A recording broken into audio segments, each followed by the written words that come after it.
Hi there, welcome back to my weekly Shreddees show. This week I'm featuring this EVH Wolfgang Special Natural Ash Limited Edition guitar. This guitar I got summer last year, and this is my go-to rock guitar. And of course I'm not going to say too much about Eddie Van Halen. Everybody knows who Eddie Van Halen is. He unfortunately passed last year, and EVH is his guitar company. Now, unless you've been living under a rock, Eddie Van Halen is a world legendary guitar player, but he also was quite the innovator with guitars. He was always tinkering with his guitars, modifying them, and he really did push the boundaries of what guitars could do. He was also really big in the influence on the Floyd Rose, as well as really getting it out to the mainstream on his guitars, his Charvels and his Kramers that he had. And then at some point, of course, he began his signatures with Music Man, and then he was with Peavey for a long time. And of course, Peavey, the 5150, is his amp that he started. You know, of course, it's the go-to metal amp. And actually, in my Headrush board here, I actually have 5150 tone blended with a Mesa dual rectifier. So that's a lot of the tone that you hear comes from a 5150. But other than that, this guitar is pretty much his guitar design. Now I'll quickly go over, I'm not going to go through much of the specs, except I'll mention what I really like about this guitar. Of course, I'm always big on the pickups. Now, this guitar has different magnets in the pickups than what I'm used to. Usually I like the Alnico 5 or ceramic pickups. I'm more into the Alnico 5 from my Seymour Duncan JBs, for example.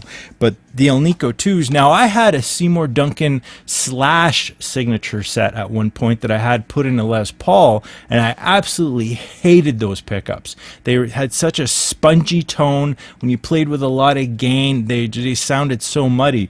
But in this guitar, it actually sounds absolutely wonderful, and that's what he puts in all of his EVH guitars. That was the design, and I just find that without having a lot of output to the pickups,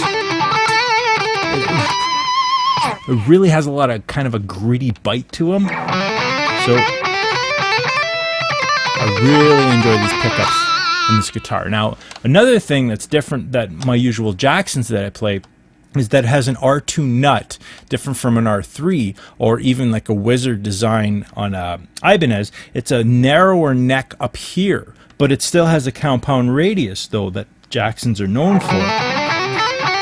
And it's really a nice neck to play. It's not too big, not too heavy, not too thick. Definitely would recommend for people with smaller hands. I'm not the biggest guy either, so I really find this to be a really comfortable neck. Also, it has the low friction pot, volume pot.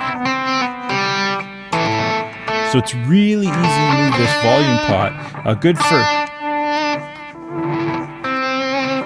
volume swells, actually, which is cool. My only gripe about it is that once in a while when I'm playing, I tend to accidentally hit the volume knob and start lowering the volume without even noticing. So something I actually got to get used to playing more.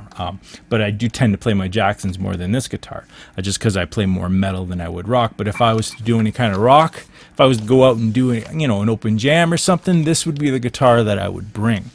So another really cool feature of this guitar, and it's another Eddie Van Halen design, is the detuna, which is to quickly go into a drop D.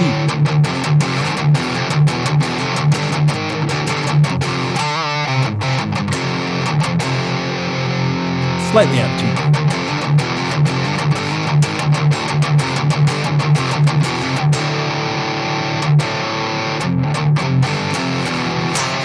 So it's cool to go back and forth between standard and drop D, especially if I want to play with a Floyd locking system. Definitely would recommend this kind of setup. And of course, different from most of the Wolfgang specials, and I think even the Wolfgang standard, is that they have a basswood body, and this one actually has a limited edition natural ash body. So I actually really like this. The tone to it is very rich, and the guitar actually really screams with these pickups.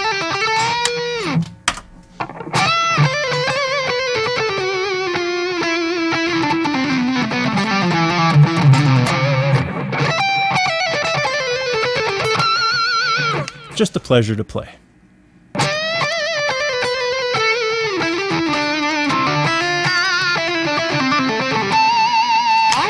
All right, so this week I want to talk about learning how to play outside of the box positions. When you start learning guitar, a lot of the time you start learning to play what they call the box positions. So I kind of wanted to teach a bit how to play, learn how to play outside of the box, more or less. So for theory's sake today, we're going to learn to play around the A minor. So of course, the parent scale is the C major scale. And the reason why I've chose this is because there's no sharps and there's no flats in the scale. It's all A, or C, D, E, F, G, A, B, C. There's no sharps, there's no flats. And of course, the sixth note, that's your minor note right there within the parent scale. So C major, A minor, it's the sixth note of the scale. So now if we were to transfer that into a box pattern, a very common one is this one right here, playing off of the A minor. So your A is, of course, your root note.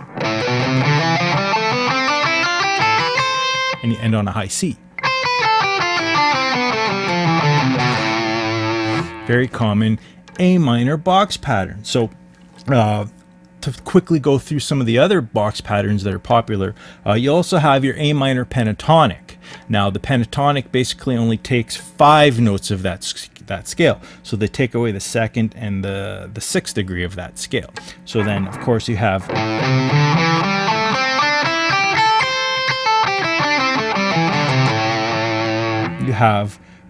you take away the B and the F notes within that scale. Now that scale is very common within Southern rock, you know, your regular top 40 rock. Very common. I refer to it a lot as the boomer scale. So if you wanted to add another note into that scale, and what they call the blues scale, you actually add a flat fifth. So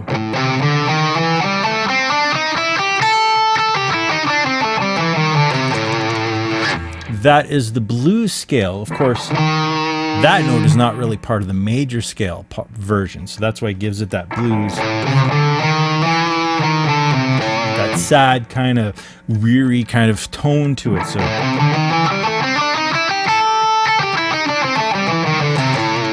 that's part of that box scale. Now, I had learned my box scales for the major or the minor scale differently.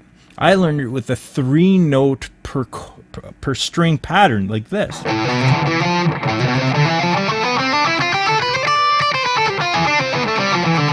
Because it was an easier way to get speed up by playing 3 notes, and I always like to do this legato.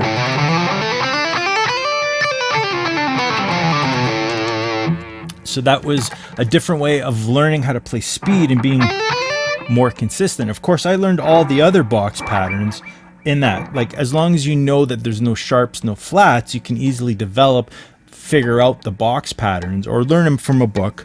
For example, I have this Guitar Grimoire book that I have, you know, it's got all the different scales, all the different box patterns in it. So I've learned them all.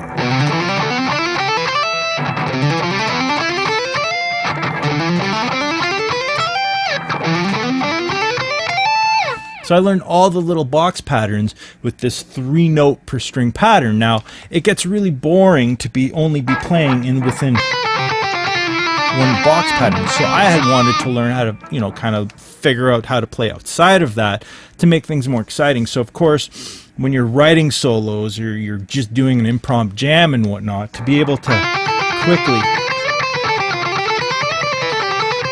jump to another box pattern without really having to think too much about it, kind of bring more of your feel into it. It becomes more handy that way. That way you're not just stuck playing within that one box pattern. You can actually move around more, even one string, for example, like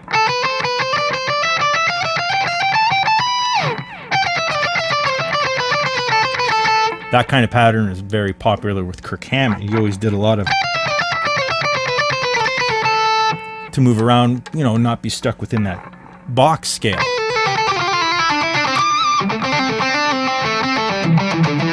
Especially with that pentatonic, but to be able to create your own scales, your own patterns. And I would definitely recommend, if you learn the box patterns, just learn, you know, instead of learning the whole box, learn also just 2 strings of it. And learn how to move into the next box pattern. That way you kind of move out.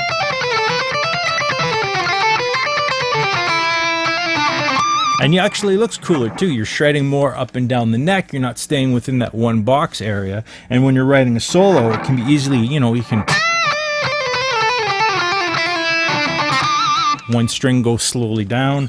And also, you know, you're climbing up.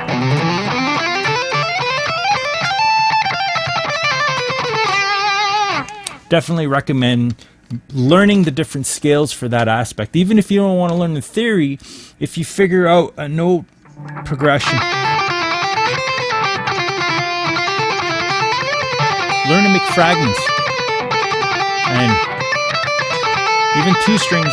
I really like the 2 strings.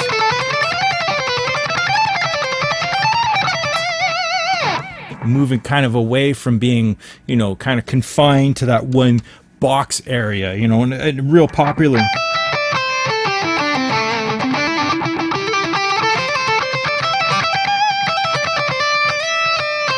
And also sliding in and out of that.